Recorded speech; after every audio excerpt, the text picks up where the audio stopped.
ఈరోజు మన అతిథి. ఆయన గురించి చెప్పాలంటే ఒకప్పుడు ఆయన మత్తు డాక్టర్. ప్రతి సర్జరీలు కూడా వారి యొక్క ముద్ర లేకోకుండా ఆపరేషన్లు అంటూ జరగవన్నమాట. అయితే అనస్థీషియాలో కూడా ఆయనకు చాలా పేరుంది. అయితే అంత ప్రావీణ్యత సాధించిన ఆయన ఎందుకో మోకాల శస్త్రచికిత్సపై ఒక అధ్యయనం చేసి శస్త్రచికిత్స లేకోకుండా ప్లాస్మా థెరపీ ద్వారా ఎటువంటి కుట్లు చిన్న కాటు లేకోకుండా చిన్న ఇంజెక్షన్తోనే మోకాళ్ళ నొప్పులకు చెక్ పెట్టాలనే ఉద్దేశంతో ఇటువైపు మళ్ళారు. ఆయన కదిలించిన అంశం ఏంటి, అసలు ఆయన లక్ష్యం ఏంటి? ఆయనే హైదరాబాద్ చెందిన Epione pain clinic pain specialist doctor Sudheer Dhara గారు ప్రస్తుతం మనతో ఉన్నారు. సార్ నమస్కారం. ఎందుకు సార్ అసలు మత్తు డాక్టర్గా ఉన్న మీరు ఈరోజు ఈ మోకాల శస్త్రచికిత్స లేకోకుండా ఈ ప్లాస్మా థెరపీ ద్వారా చిన్న ఇంజెక్షన్తో ప్లాస్మా థెరపీ ద్వారా మోకాల నొప్పులు నయం చేయొచ్చు అనే ఉద్దేశం ఇక్కడికి ఎందుకు వచ్చారు? అటు నుంచి ఇటు రావడానికి అసలు కారణం ఏంటి? మిమ్మల్ని కలిసివేసిన అంశం ఏంటి అసలు? ఇప్పుడు ఈ ప్లాస్మా థెరపీ ఈ మోకాళ్ళకి కానీ ఇతర జాయింట్స్కి కానీ ఏదైతే మనం ఆపరేషన్ లేకుండా చేసే ట్రీట్మెంట్ చేసే వాళ్ళలో 90% అనస్థీషియా డాక్టర్లే. Okay, world wide. ఎందుకు అనస్థీషియా వాళ్ళే చేస్తారంటే అనస్థీషియా డాక్టర్లు అందరూ కూడా వాళ్ళు ఇంజెక్షన్స్ చేయడంలో స్పెషలిస్ట్. అంటే ఇంజెక్షన్స్ అనస్థీషియా డాక్టర్లు చేసినట్టు ఎవరు చేయలేరు. ఓకే, సో అది వాళ్ళ specialization and also experts. So anaesthesia వాళ్ళకి ఎప్పుడు కూడాను ఏదైనా బాడీ పార్ట్లో పెయిన్ వస్తే అక్కడ ఇంజెక్ట్ చేసి లోకల్ అనస్థీషియా ఇచ్చి స్టెరాయిడ్స్ ఇచ్చి పెయిన్ రిలీవ్ చేస్తుంటారు. ఈ బేసిక్ బ్యాక్గ్రౌండ్ తోటి మనము ఈ సర్జరీస్ అటెండ్ అవుతున్నప్పుడు పర్టికులర్గా నాకేమనిపించిందంటే, అరే మనం ఇంత కష్టపడుతుంటామే, మీరు ఇంతకుముందు అన్నారు ఓ 5 minutes ఊపిరి ఆపేసి ఆపరేషన్స్ సర్జన్ నీట్గా కంఫర్టబుల్గా సర్జరీ చేసుకొని మళ్ళీ పేషెంట్ని బ్రీతింగ్ ఆపి మళ్ళీ స్టార్ట్ చేపిస్తాం.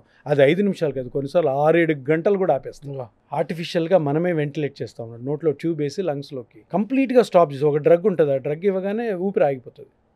ఆగిపోయిన తర్వాత సర్జరీ చేస్తున్నప్పుడు ఊపిరి ఉందంటే ఆపరేషన్ చేయలేరు సర్జన్స్. అలాగే 5-6 hours 10 hours కూడా ఆపి మళ్ళీ తర్వాత మళ్ళీ రికవర్ చేస్తాం.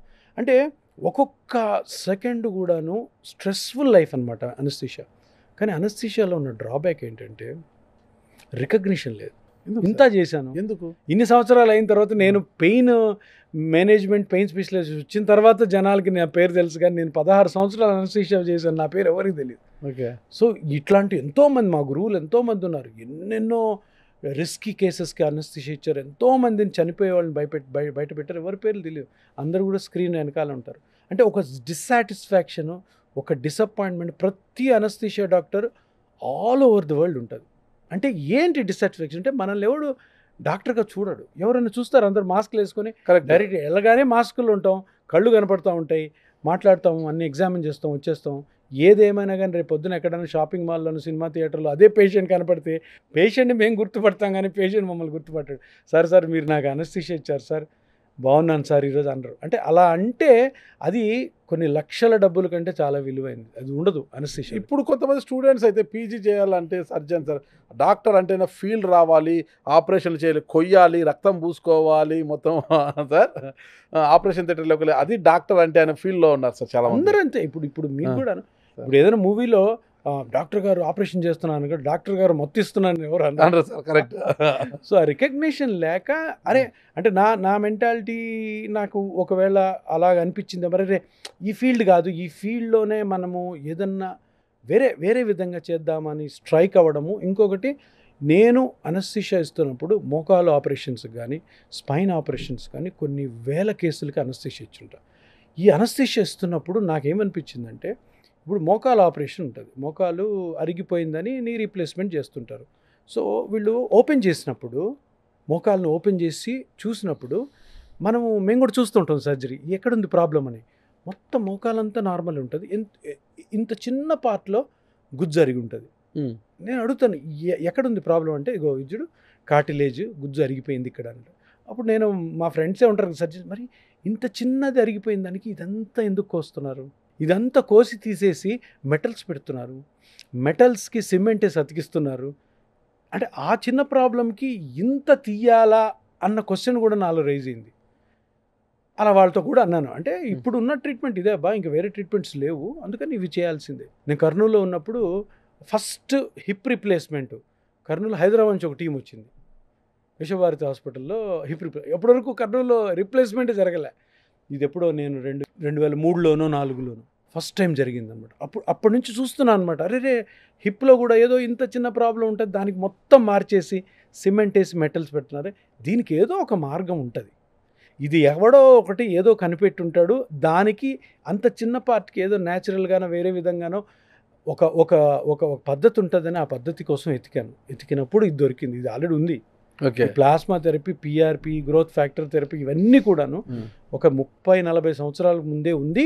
కొంతమంది చాలా తక్కువ మంది ఆర్థోపెడిక్ డాక్టర్లు చేస్తూనే ఉన్నారు, అంటే వాళ్ళకి నమ్మకం ఉంది, కానీ అది పెద్ద ఫేమస్. ఇంతమంది ఉన్న అందరికీ కూడా సుధీర్ దారా గారు ఎందుకు గుర్తుకొస్తున్నారు అసలుకి?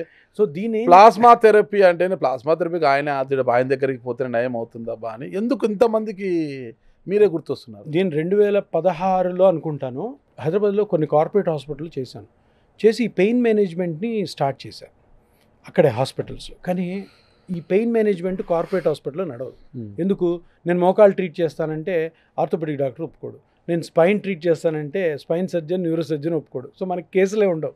సో అప్పుడు అనుకున్నాను నేను వేరే సెంటర్ పెట్టాల్సిందే, సెంటర్ పెట్టాలి. సెంటర్ రన్ అవ్వాలంటే తప్పకుండా ఈ ప్లాస్మా థెరపీని మనం ఫేమస్ చేయాలి, ఫేమస్ చేసి జనాల్లోకి తీసుకెళ్ళాలి. ప్లస్ జనాల్లోకి తీసుకెళ్ళినప్పుడు ఒక మంచితనాన్ని జనాలు ఎప్పుడైతే కనిపెడతారో తప్పకుండా ఈ ట్రీట్మెంట్కి ఆదరణ జరుగుతుంది. ఎందుకంటే అప్పటికే గవర్నమెంట్ అప్రూవల్స్ దీనికి ఉన్నాయి, చేసుకోండి అని చెప్పి ఇప్పుడు ఐసీఎంఆర్ గైడ్లైన్స్లో ఉంది.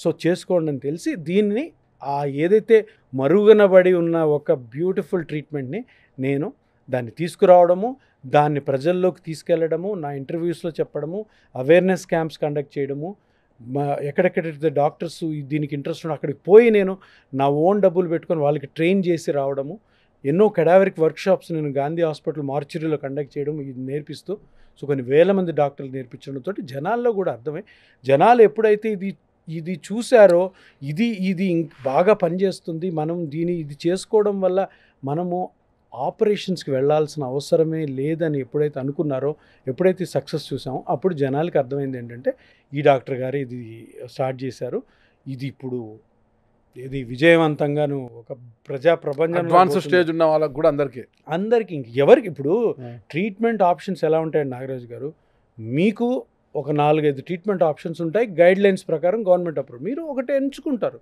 హోమియోపతి లేదా, ఇప్పుడు ఆయుర్వేదిక్ లేదు, వాళ్ళు కూడా మంచి పని. ఎందుకు మీరు ఇంత ఈజీగా ఒక చిన్న ఇంజెక్షన్తోనే ప్లాస్మా థెరపీ ద్వారా మోకాళ్ళ చిప్పలు అరిగిపోయిన వారికి ఎలాంటి కుట్లు సర్జరీ లేకోకుండా నయం చేస్తారు? కొంతమంది ఇప్పటికీ కూడా వాళ్ళ దగ్గరికి వెళ్తున్నారు, 2 లక్షలకే మోకాళ్ళ చిప్పల మార్పిడి, దాంట్లో ఏదో స్టీల్ ప్లాంట్ అంటారు, ప్లాటినం అంటారు, గోల్డ్ అంటారు, ఏంటేంటో చెప్పేస్తారు.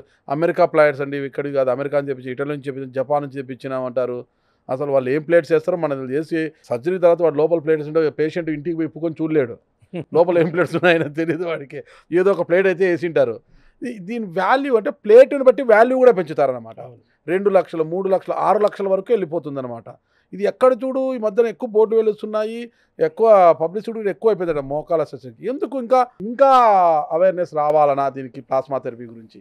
లేదు, అంటే ఇప్పుడు ఎలా ఉంటుందంటే, ఇప్పుడు మోకాలుకి ఈ రీప్లేస్మెంట్ ఏదైతే జరుగుతుందో ప్లాస్మా థెరపీ జరుగుతుందో ఆ కండిషన్ని ఆస్టియోఆర్థరైటిస్ అంటారు. ఓకే. అంటే ఏంటి, మోకాలులో గుజ్జు జరిగిపోవడం వల్ల సైనోవియల్ మెంబ్రెయిన్ ఉంటుంది, అది రాసుకోవడం ద్వారా మంట, నొప్పి వస్తుంది, నీరు కలెక్ట్ అవుతారు, కొంతమంది నొప్పి వస్తుంది. ఇంతే, ఇదే సింపుల్. దీంట్లో పెద్ద రాకెట్ సైన్స్ ఏం లేదు, ఇది పెద్ద జబ్బే కాదు. కాకపోతే ఒక కండిషన్కి కొన్ని గవర్నమెంట్ అప్రూవ్డ్ ప్రొసీజర్స్ ఉంటాయి. ఇండియాలో ఆస్టియోఆర్థరైటిస్కి ఉన్న 2 ప్రొసీజర్స్ అప్రూవ్డ్ ప్రొసీజర్స్ అలోపతిలో, ఒకటి రీప్లేస్మెంట్ సర్జరీ, రెండోది పిఆర్పి ఆర్ ప్లాస్మా థెరపీ. మీరు అన్నట్టు ఈ సర్జరీ అన్నది చాలా ఫేమస్ అయిపోయింది వరల్డ్లో. 70% కంట్రీస్ రీప్లేస్మెంట్ సర్జరీ ఫాలో అవుతాయి, కొన్ని 30% ఫాలో కావు, వాళ్ళ ట్రీట్మెంట్స్ ఉన్నాయి. ఇక్కడ నా ప్రయత్నం ఏంటంటే, ఇంత చిన్న ప్రాబ్లం ఉన్న మోకాలికి అంత పెద్ద సర్జరీ ఎందుకు చేయాలన్న కాన్సెప్టు, ప్లస్ ఆల్రెడీ దీనికి ఒక ట్రీట్మెంట్ ఉందన్న కాన్సెప్ట్తోనే దీన్ని పైకి తీసుకొచ్చాం. ఇప్పుడు ప్రజలు నమ్ముతున్నారు దీన్ని. నమ్ముతున్నప్పుడు ఆపరేషన్ వద్దు. ఎందుకంటే 6-7 సంవత్సరాల క్రితం ఎప్పుడైతే ఇది రాలేదో, నేను తీసుకురాలేదో, అంతకుముందు సర్జరీ ఒకటే ఆప్షన్. అందరూ సర్జరీకి వెళ్ళేవాళ్ళు. ఏదోలే ఫస్ట్ భయపడతారు, తర్వాత నొప్పి భరించలేక 4-5 ఆపరేషన్ చేసుకున్నాను, నాకు బాగుందమ్మా నువ్వు కూడా చేసుకోండి. ఇప్పుడు సెకండ్ ఆప్షన్ ఇచ్చాం మనం. సెకండ్ ఆప్షన్ కావాలి. ఎందుకంటే మెడిసిన్లో, అలోపతిలో పర్టికులర్గా ఎప్పుడు కూడాను కొత్త సంస్కరణలు వస్తూనే ఉంటాయి. రీసెర్చ్ జరుగుతుంటుంది, మారుతూనే ఉంటుంది. మీరు గమనించుంటే కర్నూలులో పెద్ద సర్జన్స్ ఉన్నారు, సుబ్బారెడ్డి సార్ అని చెప్పి, తర్వాత క్రిస్టఫర్ సార్ అని. వీళ్ళందరూ ఒక సర్జరీ చేసేవాళ్ళు ఇంతకుముందు. ఇక్కడ నుంచి ఇక్కడ వరకు కోసేవారు. జీజే వేగాటమే అంటారు. చాలామంది చూస్తుంటాం పెద్దవాళ్ళు. ఇప్పుడు వాళ్ళు బతికుంటే అది ఎందుకు తెలుసా? చిన్న అల్సర్, కడుపులో చిన్న అల్సర్. ఇప్పుడు ఈరోజు ఆ సర్జరీ వినరు. అల్సర్ కోసం ఇంత సర్జరీ చేసి జీజే వేగాటం అని చేసేవాళ్ళు. ఇప్పుడు అల్సర్కి చిన్న ప్యాండీ, లేదంటే మన కొన్ని యాంటాసిడ్స్ ఉంటాయి కదా, వాటితో సరిపోయింది. అంటే అదేవిధంగా ఇటువంటి సర్జరీస్కి మేబీ కొన్ని సంవత్సరాల తర్వాత ఉండదు ఛాన్స్. ఎందుకు ఇప్పుడు మీరే అంటున్నారు కదా, ఈ సర్జరీలో ఇవని దాని కాస్ట్ పెంచేస్తున్నారు, కొన్ని అనవసరంగా జరుగుతున్నాయి. కొంతమంది బాగా చేస్తున్నారు సర్జరీలు, కొన్ని చేయాలి కూడా, కొన్ని అనవసరమైన సర్జరీస్ జరుగుతుంటాయి. మేబీ ఈ ప్లాస్మా థెరపీ రాను ఫేమస్ అయిన తర్వాత కొన్ని రోజులకి 5-6 సంవత్సరాల తర్వాత సర్జరీ తగ్గిపోతుందేమో. Thank you sir. మొత్తం మీద ఏ కీళ్ళ నొప్పులకైనా, ఏ మోకాల నొప్పులకైనా ప్లాస్మా థెరపీనే సురక్షితం అంటారు. The best. అంటే ఈ నమ్మకం అన్నది ప్రజల్లోకి వెళ్ళిన రోజు మన హ్యూమన్ కైండ్ అంతా కూడా బెటర్ వేలో పోతుంది. ఓకే, అనవసరంగా సర్జరీస్కి వెళ్ళకూడదు. Okay sir. అందరు నమ్మాలి, సర్జరీ చేసే డాక్టర్లు కూడా నమ్మాలి. నమ్మినప్పుడు ప్రతి ఒక్కరు చేయండి, కరెక్ట్ పద్ధతిలో చేయండి, మంచి చేయండి మనుషులకి. ఎందుకు అంత పెద్ద సర్జరీస్కి వెళ్ళడం? సర్జరీ అవసరమైతే తప్పకుండా పోవాలి. సర్జరీ అవసరం లేనప్పుడు కూడా అందరినీ సర్జరీకి తీసుకెళ్ళడం, అది నమ్మడం ప్రజలు అన్నది తప్పు. దాని నుంచి బయటపడాలన్నదే ఈ ప్లాస్మా థెరపీ యొక్క ముఖ్య ఉద్దేశం. ఓకే, ఇది అండి మన ప్లాస్మా థెరపీ సృష్టికర్త అయిన డాక్టర్ సుధీర్ దారా గారి యొక్క నేపథ్యము అండ్ ప్లాస్మా థెరపీకి ఉన్న ప్రాధాన్యత ఇది. మరి చూద్దాం ఎంతవరకు మోకాల చిప్పలు అరిగిపోయి నొప్పులతో బాధపడుతున్న వారు శస్త్రచికిత్సలకు వెళ్లకుండా ప్లాస్మా థెరపీ వైపు ఎంతమంది మొగ్గు చూపుతారనేది కూడా మనం వేచి చూద్దాం. Thank you sir. నమస్తే. సార్.